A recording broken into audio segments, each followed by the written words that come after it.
আসসালামু আলাইকুম ওয়া রাহমাতুল্লাহি ওয়া বারাকাতুহু। কেমন আছেন আপনারা? আমরা সকলে বলি আউযু বিল্লাহি মিনাশ শাইতানির রাজীম। বিসমিল্লাহির রাহমানির রাহিম।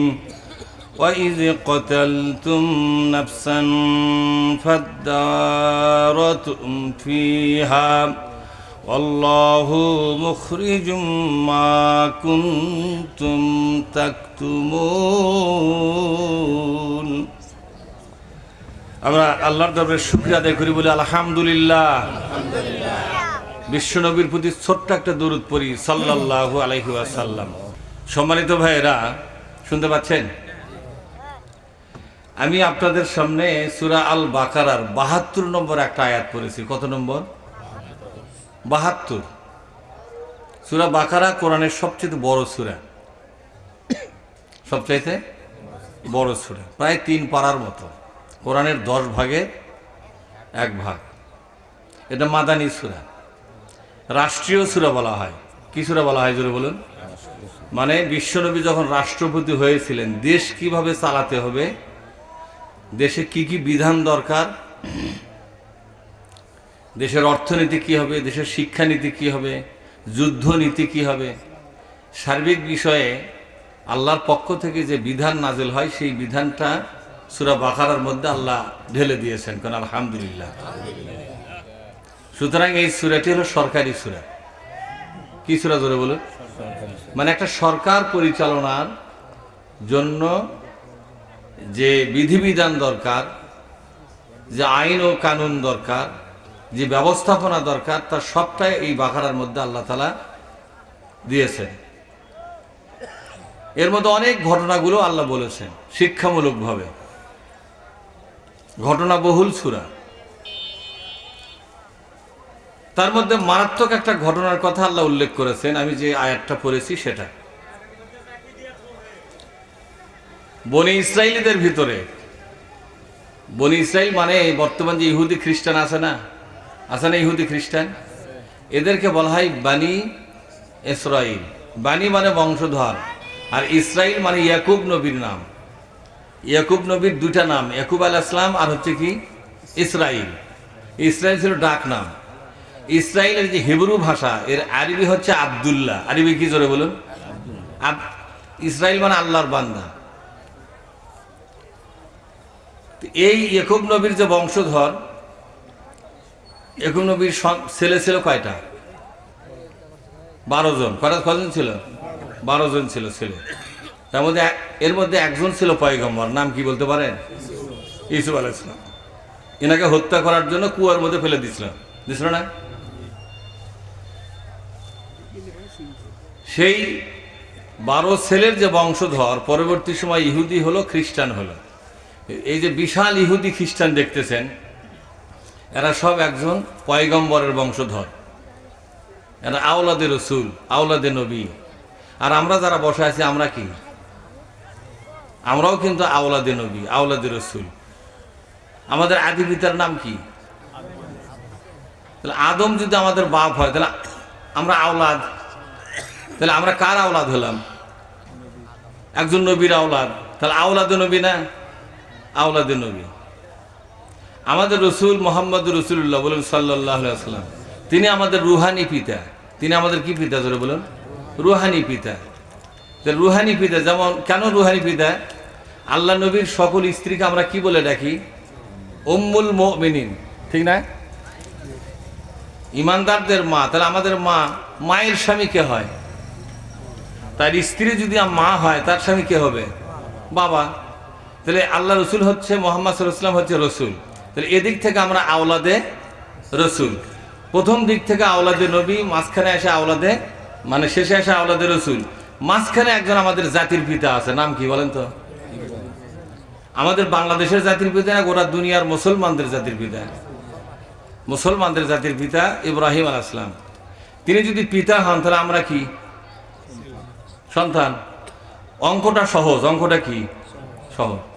ইব্রাহিম আলাইহিস সালাম যদি আমাদের জাতির পিতা হন, মানে আমরা মুসলমান, আমাদের জাতি পিতা যদি হন, তাহলে আমরা কি ভাই বলেন তো? আমরাও কি জাতির পিতা নাকি? আচ্ছা, সন্তান হ্যাঁ বাপ দাবি করলে কি হবে? কোন সন্তান যদি বলে আমিও পিতা, তাহলে কাম উল্টো হবে না? উল্টো হবে কিনা?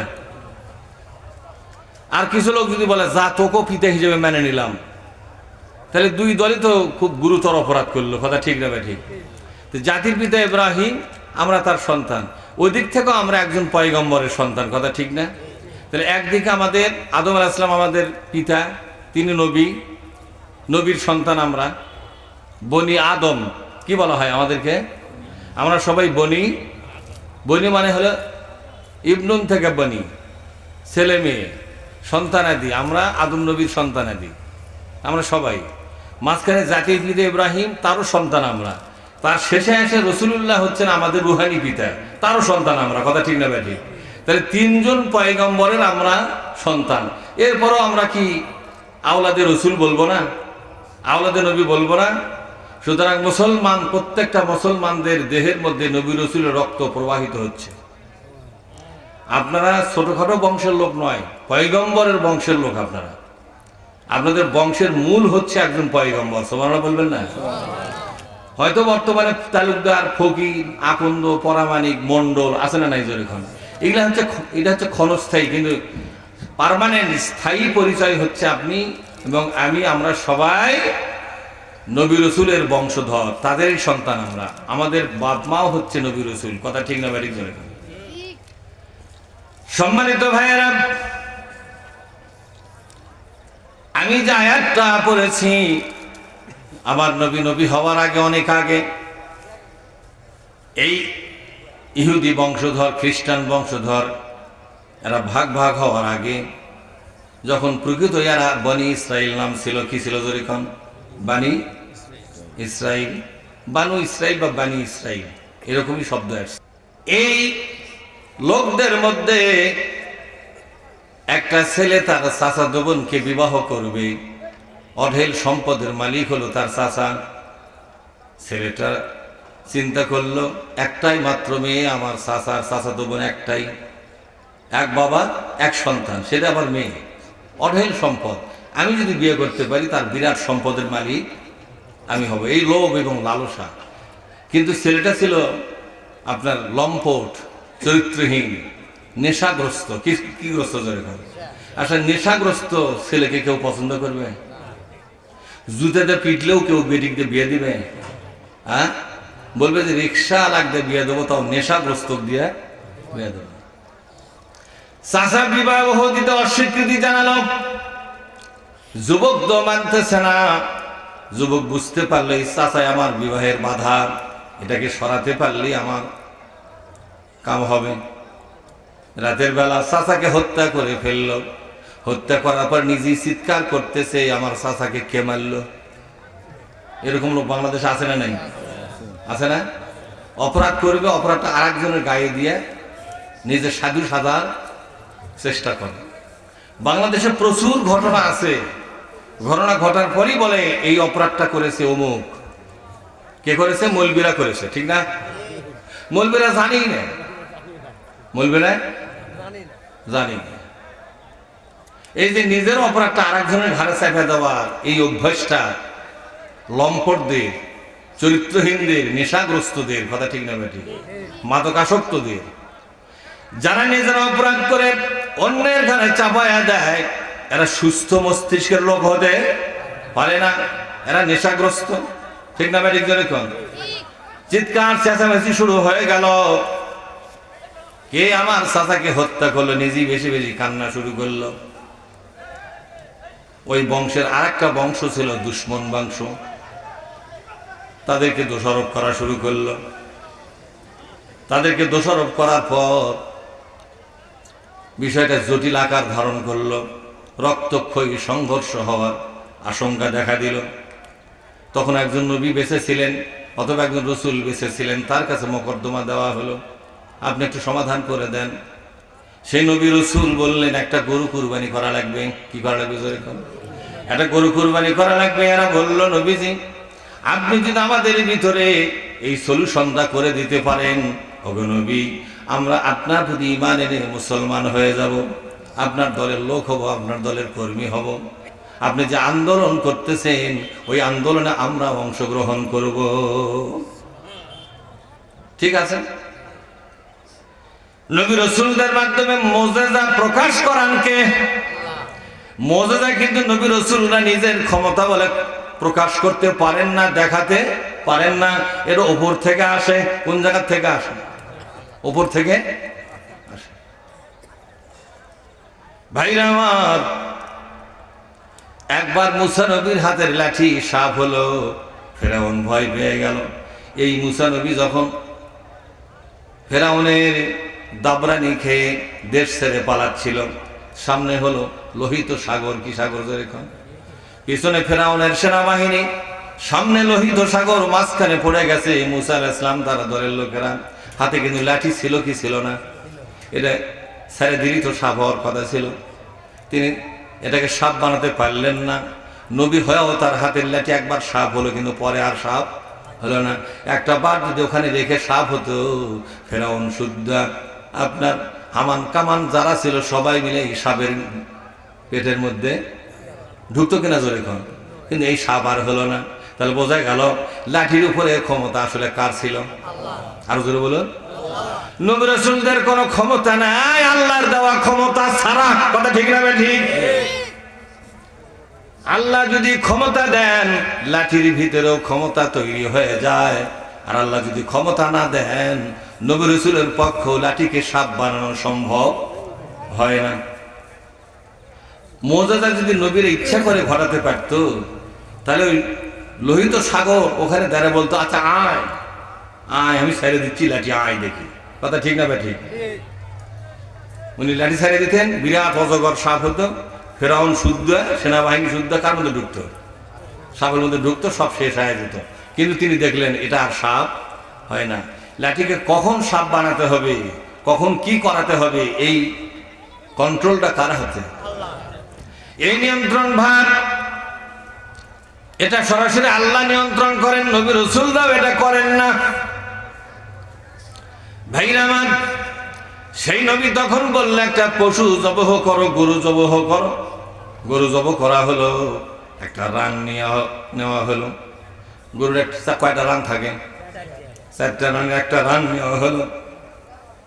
এবার এই রানটা নিয়ে মৃত ব্যক্তিকে একটু হালকা স্পর্শ করা হলো।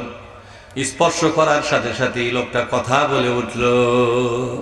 লোকটা কথা বলে উঠল। লোকটা বলে দিল, আমাকে হত্যা করেছে আমার ভাতিজা। শয়তান ধরা পড়লো কিনা? জোরে জোরে বলুন। শয়তান ধরা পড়ে গেল। আজকে বাংলাদেশের আদালতগুলোতে বিভিন্ন শয়তান ধরা পড়া শুরু হয়ে গেছে। কথা ঠিক না ঠিক? জনসভায় বড় বড় বক্তৃতা দেয়, পীর সাহেবের মতো বক্তৃতা দেয়। আজকে ধরা পড়ার পর প্রমাণ পাওয়া গেল হাজার হাজার কোটি টাকা ব্যাংক থেকে লুটপাট করে তারা নিয়ে গেছে, দেশটাকে ফকির ঝোলা বানায় তারপরে ছাড়িছে। কথা ঠিক না? আগে যত অপরাধ করেছে ওই দল, এই বলে বলে তারা মুখে ফ্যানটা উঠাছ। আজকে প্রমাণ হয়ে গেল আসল অপরাধী হলো এরাই। এরাই দেশটাকে নষ্ট করে ফেলেছে। দেশটাকে বেকারত্ব দিয়া, সন্ত্রাস দিয়া, দুর্নীতি দিয়া দেশটাকে লন্ডভন্ড করে ফেলেছে। কথা ঠিক না ঠিক? মানুষ হত্যা থেকে শুরু করে, মানুষের জানমালের ক্ষতি করা থেকে শুরু করে সবটুকুনি তারা সম্পাদন করেছে। অথচ সমস্ত দোষগুলো দিত ভালো মানুষের উপরে। ঠিক না? সব দোষ ভালো মানুষ। ওদেরকে কেমনে কালার করা যাবে সেটাই ছিল তাদের সাধনা। বন্ধুরে, লোকটা কথা বলে উঠলো। এবার বলে দিল হত্যাকারীর নামটা। আল্লাহ পাক বলছেন, ওই যে কতালতুম নাফসান, তোমরা যখন হত্যা করেছিলে একটা মানুষকে। নাফসান মানে একটা মানুষ। নাফসান মানে কি? ফাদারাতুম ফিহা, এরপরে তোমরা এটা নিয়ে এমন ভাবে গন্ডগোল ফাসাদের মধ্যে একে অপরের বিরুদ্ধে অভিযোগ আরোপ করলে। ফাদারাতুম ফিহা, হত্যাকারীরা আরেক দলকে দোষারোপ করতেছিল, মানে নিজের দোষ অন্যের ঘাড়ে চাপাবার চেষ্টা করতেছিল। বিনা দোষে কিছু লোকের জেল হয় না ভাই? মাঝে মধ্যে আমাদের বাংলাদেশের পেপারত আসে, একটা লোক 12 বছর জেল খাটলো, তার নামে কোনো মামলাই নাই, আর একজনের নামের মামলা তাই খাটতেছে। হায় হায়, এটা কি দেশ রে? তাহলে এই পুলিশ আর এই আপনার কি বলা হয়, আইও থাকে নাই, ইন্সপেকশন অফিসার পুলিশের মধ্যে, এই লোকটা যাক ধরার কথা তাক না ধরে তারই কাছে টাকা খাইয়া ওরই নামে আর একটা লোক তাকে ধরে নিয়ে যায় জেল দিয়েছে, ওর টাকা খাওয়া হলো। আরে মিয়া তুমি তো টাকা খাইলে, কিন্তু যে পরিবার থেকে লোকটাকে ধরে নিয়ে গেলে তুমি রাতের বেলা তার ঘরের পাশে এসে দেখো তারা কিভাবে কষ্টের মধ্যে জীবনযাপন করতেছে। তোমার টাকার কথা তুমি ভুলে যেতে, তাদের বেদনার কথাগুলো শুনতে। অন্যায়কারীরা এগুলো খেয়াল করে না, কিন্তু খেয়াল করে কে? জোর বলুন, কে খেয়াল করে?